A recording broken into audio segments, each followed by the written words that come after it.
All right, Mark, we are live. I'm just going to give everyone a few minutes to get alerted that we are going and are started so they can flip over to us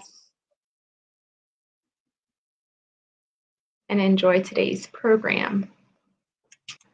So I'm just going to pull this up. Excellent. It looks like we already have one person tuned in.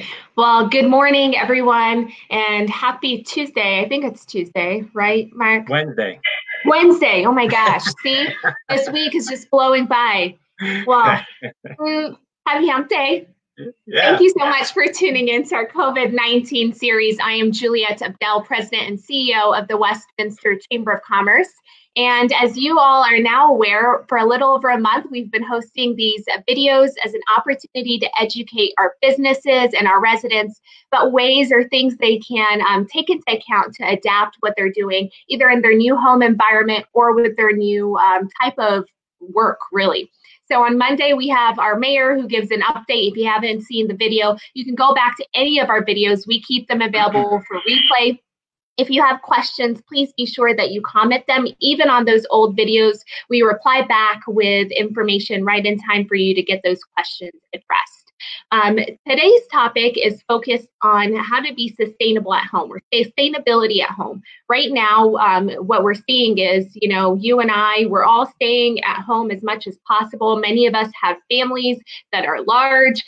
Some of us have, a couple of other people. But it's adding a strain kind of in our home environment. We're adapting to this new function of having more people inside, whether it's plumbing issues or waste disposals, things like that.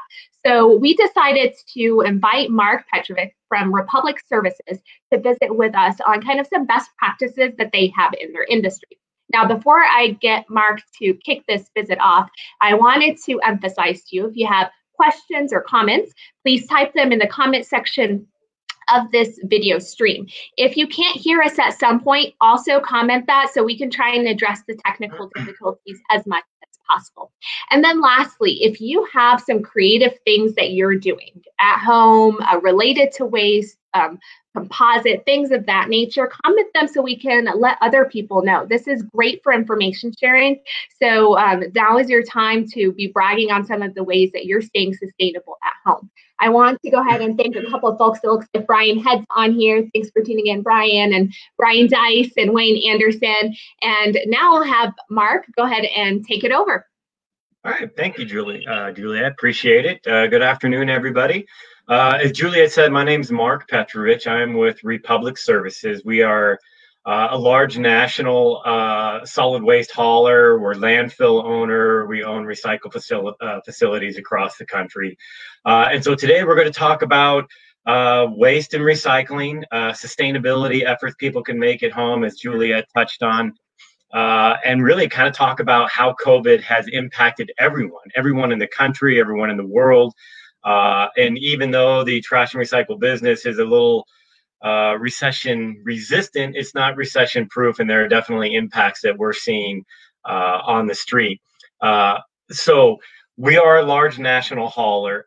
Haulers our size and mid-size haulers, we anticipated when this whole COVID thing happened and people were asked to stay at home and schools were closing, we were anticipating about a 30% increase in the solid waste volume that we were going to be getting from residential curbside. Obviously, we all know some of the reasons for those increases. One, stay-at-home orders, kids are not at school, and then commercial business and industrial business, their volumes had decreased dramatically. They were closing, they're not operative. And so that industry actually, and that volume had tapered off, where the residential volume had gone up significantly. Locally in the Denver metro, where we service the Front Range up from Erie down to Highlands Ranch, we saw a 27% increase. So that's our local number that we have. That's through March. We don't have the April numbers yet. But strangely enough, recycling was flat, or up to the max of a 15% decrease in recyclables. I know one of the questions that I get, and maybe for someone on the phone today, is they're asking about the recycle facilities. Are they open? Are we taking the recyclables to the landfill? The answer is we are not taking recyclables to the landfill. They are operative. We have one in Boulder, the Boulder County MRF. There's one off of 58 that's owned by GFL, which was formerly Alpine, and then Waste Management owns a MRF. And a MRF stands for a material recovery facility. So there are 3 of them in our area. They are all operative. We are fortunate to have that. And in some states, California being one, Waste Management did close a lot of their recycle facilities. And that is because, imagine 6-foot distancing. You work shoulder to shoulder. You can't really practice that safe distancing. So fortunately, they are all open and operative. So that's good. Another trend of driving up the disposal and driving down the recycle are the CDC requirements. So CDC recommendations are asking us and asking residents to throw away things like paper towels and things to use countertops, facial tissues, paper plates that people are using, all those things that could potentially have the virus on it or not be healthy or safe for our drivers. So they're asking and recommending that those things be put into the trash. So that is driving up the trash volume and driving down recycle volume when those things would normally be put into the recycle container. So that's a 30,000-foot view of the industry and what we're seeing on the street. And then really the crux of today's meeting was to provide tips for everyone, things we can do at home to help reduce what we're generating, reuse things at home, and then recycle what we can recycle, so we can continue to put things where they should be, only take stuff to the landfill that's necessary, and maybe try to reverse the trend of a 20%, 27% increase in waste and 15% decrease in recyclables. So we'll go through these tips as Juliet mentioned earlier. If you have any questions or comments or suggestions, go ahead and send that to Juliet, and then we'll get to those. So get to my tips. I talked about paper plates and dinnerware and disposable dinnerware and things of that nature. If we could eliminate the disposable stuff and use our regular dinnerware, reusable cups and dinnerware, that cuts down on disposable trash, right? That's going into the landfill. Of course, we want to take those plates and everything. We want to wash them thoroughly, get them disinfected. The CDC and everyone I've talked to, they recommend using a dishwasher. A lot of dishwashers have a sanitizing button on there to make sure that they get cleaned in hot water and are sanitized. But that way we can use those things over and over. I know everyone being at home, it's convenient and easy to use disposable plates and paper plates and all that, but it is really driving up the volume. So that's one thing that we can do, all of us can do to minimize. As we all know, and I'm sure everyone on this call and watching has dealt with going to the store and seeing the panic buying that people are doing. There's a lot of empty shelves, and there was just a ton of panic buying. We all know the toilet paper and paper towels, but a lot of what people panic bought was perishable foods. And when they purchased all of that in bulk, a lot of that food is going bad, and that food is ending up in the trash container. That is considered a wet waste, and you know when you pick up a bag of food that you're throwing out that's gone bad, that bag is very heavy. That wet waste is heavy, and everything we do in our industry is driven by tonnage, not by volume, but by weight. So when you're recycling plastic bottles and cardboard, that does not weigh as much as a bag full of food that's going bad. And so you can see where you get that increase in the trash. One thing we recommend is if you have overbought perishable food items, if you can put those into the freezer, section that off and use it a later time. There are things that can be frozen that you could use at a later time. Things that are not, then that may have to end up in the trash, or we can talk about some other processes for that. But that's one thing you can do. And if you panic bought, if you're one of the people that have bought so much that there's nothing left for me or Juliet to buy, then please freeze it. when you purchase fruits and vegetables, a lot of that material comes in plastic containers. And you also have an option of buying fruits and vegetables that are loose. If you can buy them loose and not in their packaged containers, that's going to cut down on the amount of waste that's going in to the trash container. Some people recycle them, some people throw them in the trash. So if you could avoid it at the point of purchase, then that's going to be a win for everyone, and that's going to cut down on the volumes.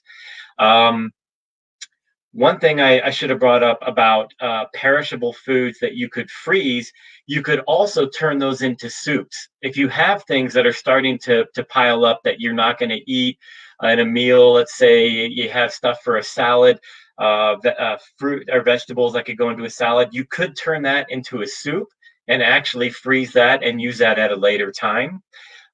Or one of the things I wanted to bring up, if you don't want to do any of that, you don't want to freeze it, it's not suitable to make a soup. A lot of us have small gardens in our backyard, and you could take that and turn it into composting in your garden.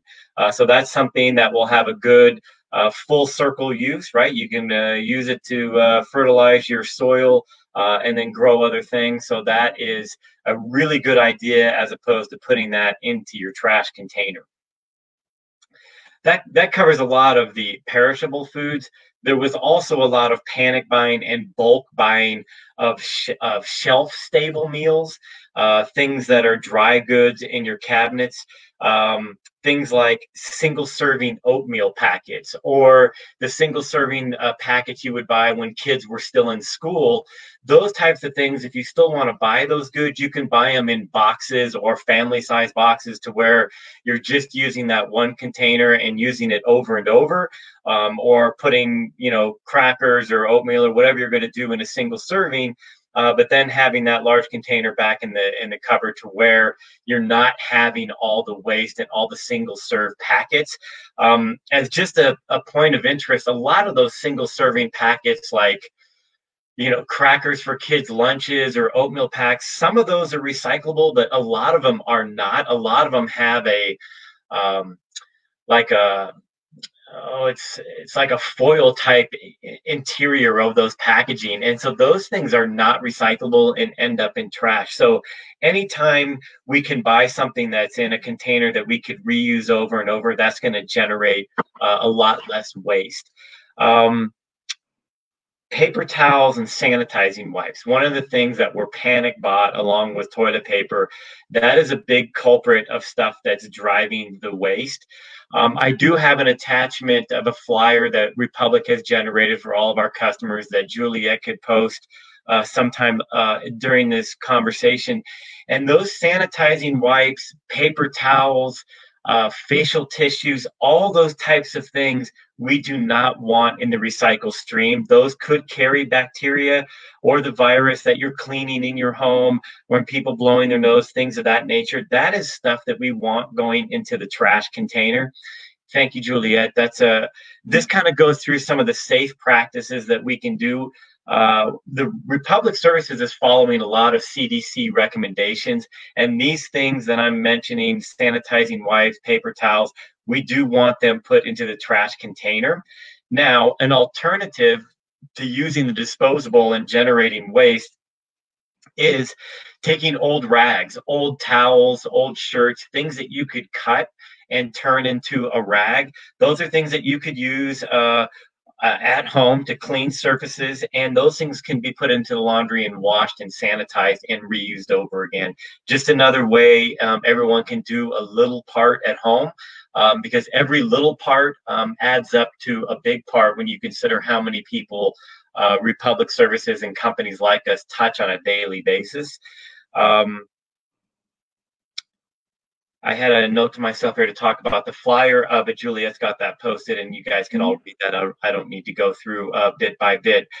One thing that has driven a large volume of waste, and surprisingly, it all has not ended up in the recycle, is the online shopping and e-commerce. It's something that I utilize at home. I'm sure a lot of people do.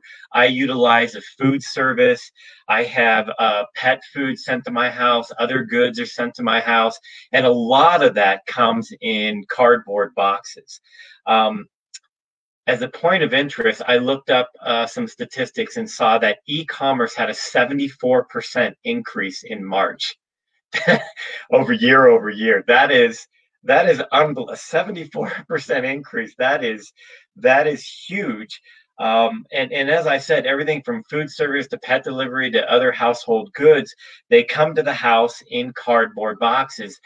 And I'm assuming what's happening is so much material is coming to people's homes that they are putting as much as they can get into their recycle container. But when the recycle container gets full, they're just going ahead and putting it in their trash container. And so that's ending up going to the landfill instead of to the recycle facility. And it's really just a result of the volume that they have is not fitting in their container, and they're stuffing it into trash. So some helpful hints for that.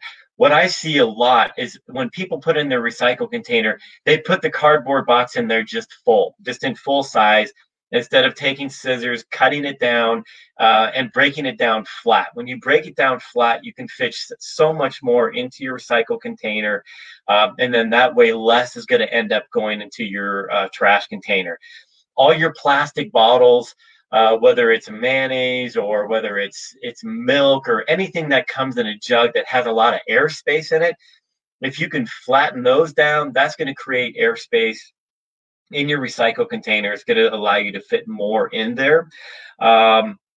Aluminum cans, interesting fact, we don't want those squashed. We want those in their normal form. When they go through a recycling facility, they go through a process to where an air blower actually senses those and blows them into another area. And when they're flattened, the blower doesn't work very well, and then it has to go through the hand sorting process. So aluminum cans, keep in their normal shape. Everything else that's a plastic bottle, flattened down.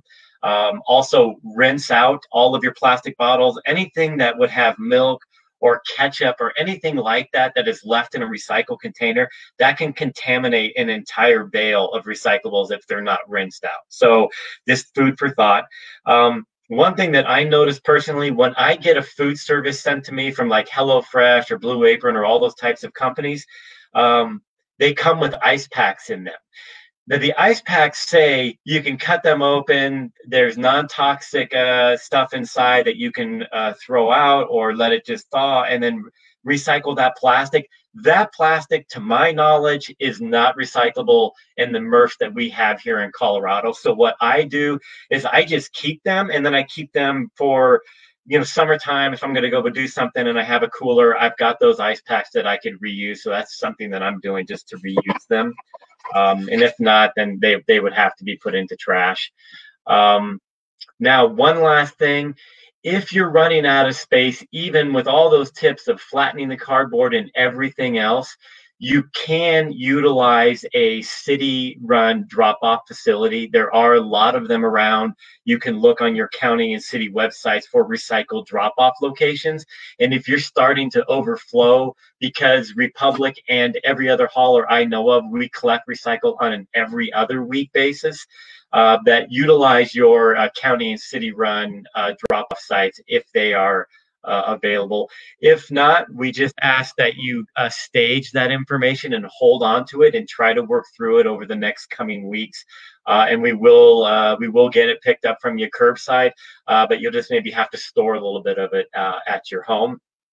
One other thing, with everyone home, a lot of spring cleaning has been going on. So people are bored, they're going a little crazy at home, and they're spring cleaning. So what we're seeing a lot of is people putting stuff in a recycle container that is not suitable for the curbside recycling. And that is jeans, clothes, tennis shoes, belts. I mean, just clothing and household wares, old towels that we talked about reusing. They're putting those in the recycle container, and those things are not recyclable in a curbside recycle program that we have. So we ask people to consider donating slightly used clothing, furniture, and other household wares to a nonprofit organization, or hold on to them for the time being. There are places that have hard to recycle items that they do utilize textile companies, and they can recycle those items, old shoes, clothes, jeans. Those things can be sent to a a different facility and be recycled. So we're asking people just to put a little effort into doing a little research and finding out places to send those as opposed to the trash or the curbside recycling. So that's running up a lot of my helpful tips that I could think of and that I'm seeing and we're seeing on the street. And then I'll open it up to suggestions that other people may have or questions that Juliet may have received during my time. Thank you, Mark. I can tell how passionate you are about trash. You have shared so much information, and we have some great comments and some questions.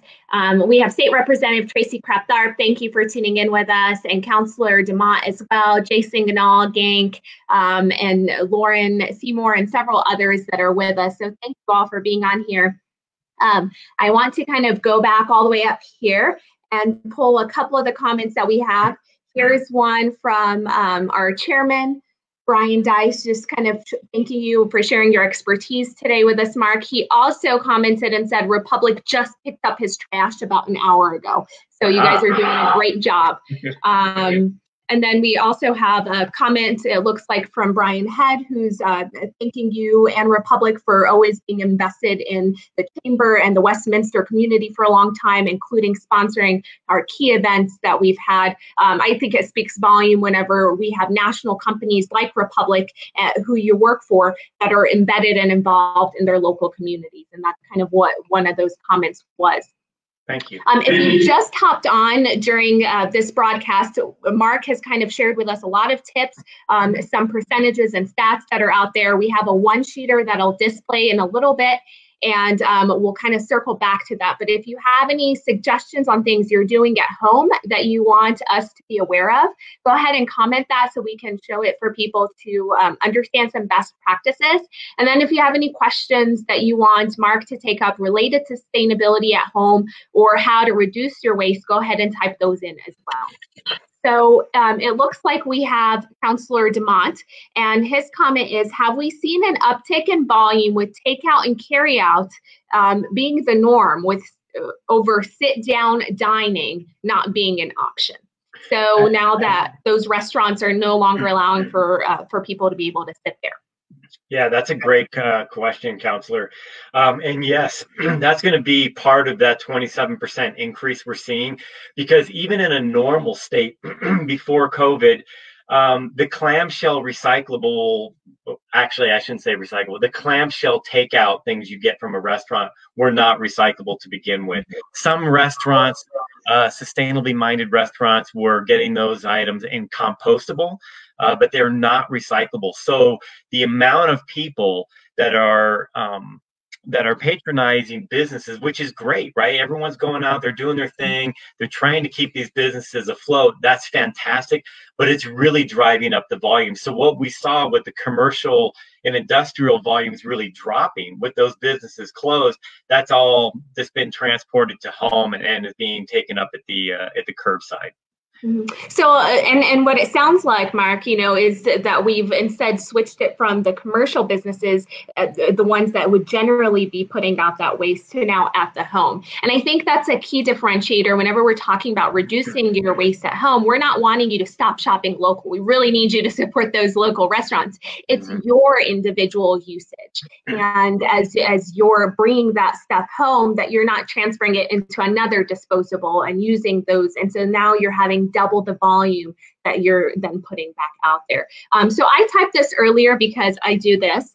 So anytime I bring veggies, and you commented about the veggies in the containers because they are a form of waste, I reuse those. I reuse them because I have a food plan and I weigh my food in them, and they're nice for portion controls. And I do that often, and then I stick it in the fridge for food prep. So a lot of fun things you can do outside of, I do not have a green thumb, so you'll never see me garden, but this is something that I can do that I don't immediately throw out, and it stays with me for a while before I do. We do have a question. This comes from Mike. Mike asks, is it fairly safe to go through and purchase drive-through food at KFC and McDonald's? And I think this is, in regard to COVID transferability from plastics and goods like that. Mark, did you have a comment on this? I can try and take a stab on it for them as well. I'm not going to take a stab at that. I'm most certainly not an expert on what is safe and not safe through drive-through, so I really don't have a comment on that question. Sure. And Mike, I will get you a specific one from our public health departments because I always like to have a reference from a key expert that shares it. However, in communication on phone calls and via email, what we have heard is that they're fairly safe for you to have. Now, what that means is when you bring them from the fast food location, transfer them into wherever you would have them, throw out those items, and then wash your hands before you eat the food. And that reduces a little bit of you actually, holding the outside of it, taking out the food and eating whatever could be on there immediately. It also helps if whatever you bring, you leave off to the side for a few minutes before you pick that up and then take out the food from in there as well. I'll come back to you with more specific guidelines on that, but I did want to emphasize what I've heard. It looks like Councillor Demott asked about the cheat sheets that we had, the nice one-sheeter that we displayed. If you're just hopping on, this is what the one-sheeter looks like. It's some tips to help you recycle and with recycling and waste collections and how to operate efficiently and safely as possible. We will include this on our chamber resource page right after this broadcast, available for you to access by going to westminsterchamber.biz/COVID-19-update, where we'll have this video broadcast as well as the handout, and we have everything that we've posted really in regard to any of our videos on that page as well. So I encourage you to go there. And then it looks like we have another, let's see where this is. Another question from Brian Dice, our chairman. Curious, with the weather changing, people turning the sprinklers on and now mowing or weeding, we typically put the clippings in large bags. Is there a best practice that would help the trash services right now versus how we've typically done this? That's a great question, Brian. So right now, typically, we see increases in volumes. They usually happen in April. We did see it this year in March because so many people were at home. I would suggest if you have a mulching lawnmower to, instead of every week bagging it, maybe mulch one week, maybe bag it the next week. And really the reason is just to help our drivers out with the volumes. There are still stay-at-home orders or safer-at-home orders coming. So kids are not in school, not going to go back to school, so the volumes are still high at home. So anything people could do to minimize the yard waste, or maybe, like I said, mulch one week, bag the next week, that just helps the drivers cut down on the volume a little bit. Excellent.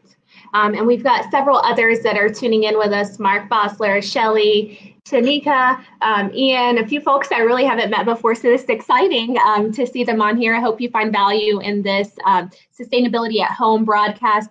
We also have former Mayor Pro Tem Alberto Garcia, who's thanking you, Mark, for a lot of the great information that you're sharing with us today. And then I'll share this just because it's so true. Mark, outside of his business in the trash industry, is known notoriously on our chamber for being George Clooney. So thank you, Brian. So I just wanted to post that out there. And I think you touched on a lot of great points. It was very interesting for you to share that initial stat of close to 30% increase in the waste, and then the reduction in recycling by that 15%.